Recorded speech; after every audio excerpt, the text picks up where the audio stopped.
आयुष्यात पॉजचं बटन दाबायलाच हवं. आपल्या सगळ्यांचंच आयुष्य हे अगदी धावपळीचं झालेलं आहे. आपल्याला क्षणभरही वेळ नाही. आपल्यामध्ये तेवढी क्षमता नसताना देखील आपण स्वतःला पुश करतो आहोत, ढकलतो आहोत आणि काळाशी जणू काही आपली स्पर्धा चालली आहे. आणि मग अचानकपणे एके दिवशी आपल्या मुलाकडे आपलं लक्ष जातं आणि आपल्याला असं वाटतं, बापरे, माझा मुलगा एवढा मोठा झाला.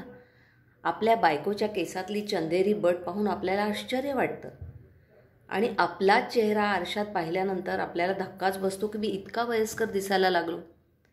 हे सगळं का घडतं आहे? कारण आयुष्यात पळताना जे क्षण अनुभवायला हवेत, ज्या गोष्टींकडे लक्षपूर्वक बघायला हवं, जो आनंद घ्यायला हवा, तो जणू काही आपण विसरून गेलो आहे, जो आपल्या मुठीतून निसटून गेला आहे. खरं सांगा, कळीचं फूल होण्यासाठी वेळ द्यावा लागतो ना. मातीमध्ये बीज टाकलं की ते रुजायलाही वेळ द्यावा लागतो. नात्यांमध्ये सुद्धा इन्व्हेस्ट करावं लागतं. अगदी बायको असो, मुलं असो, वेळ तर द्यावाच लागतो. काम असेल आणि त्याचा दर्जा वाढवायचा असेल तर आपण थांबतो, पॉज घेतो. कारण तो पॉज घेतल्यामुळे आपल्या कामाचा दर्जा अधिक वाढतो, आपल्याला अधिक ऊर्जा मिळते. एवढं कशाला, आपण एखादी गोष्ट करायची म्हटली, एखादा महत्त्वपूर्ण निर्णय घ्यायचा म्हटला की आपण पॉज घेतो.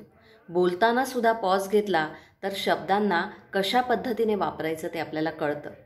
पॉजचं बटन आयुष्यामध्ये दाबणं खूप आवश्यक आहे.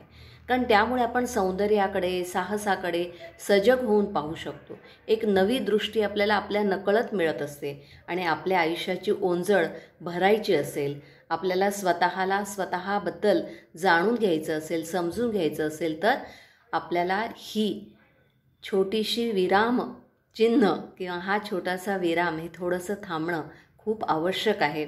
असं म्हणतात की you should press the button of pause in your life. कारण हे तुम्हाला अधिक ऊर्जा देतं, अधिक आनंद देतं, अधिक समाधान देतं आणि एक नवा दृष्टिकोन, एक सजग होऊन पाहणं देतं. आणि म्हणूनच थोडं थांबलात की नव्याने पुन्हा एकदा काम करण्याची ऊर्जा आणि उत्साह तुम्हाला नक्की मिळेल.